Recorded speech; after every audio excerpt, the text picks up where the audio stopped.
The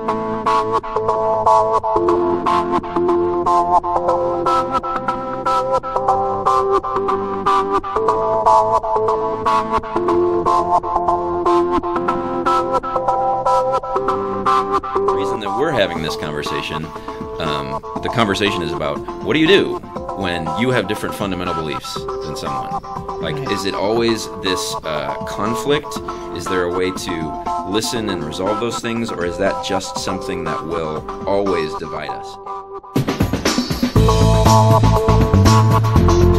What is worthy of conflict and what is not?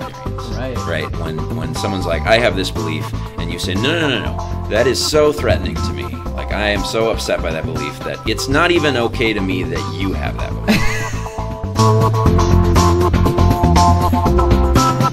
It's possible that people don't, but it's also possible that people do give themselves the worthiness to decide what their experience is. So you're basically saying everything that I say, that anyone around you says, it's true. Like, you believe it. What I would love, if I can take control of the conversation. By all means.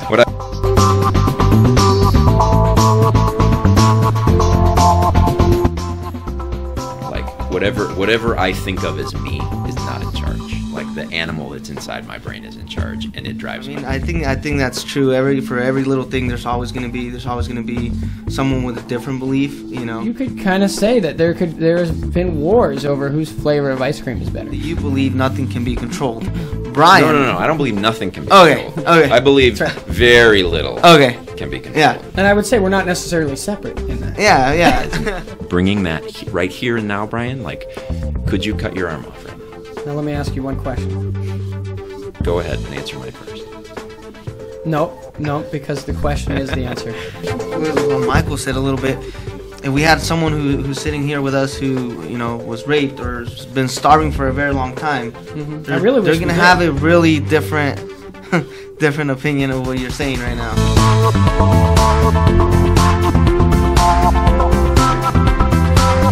I think that we are all puny, minuscule little agents in a world where most things are out of our control, and we're all trying to figure out how to deal with that. I'm strong to my beliefs, but I'm a little more open, and it doesn't mean I'm going to approve. Like, Chewy, give me an example. It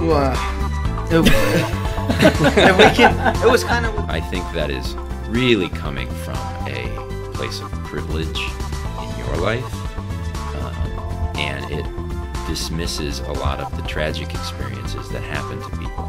So when you take away separation, the responsibility literally falls right in your lap, and it's not a conventional sense of responsibility where I can push a button or pull a string and make a change. It's understanding that on a spiritual level, on a bigger level, I have faith that the transpiring motion of what makes life possible is going to allow me to serve. See, and I think that I am a somewhat abnormally intelligent ape that has this bizarre notion that it is conscious. Well, I gotta say, you're one of the coolest apes I've ever met. Thank you.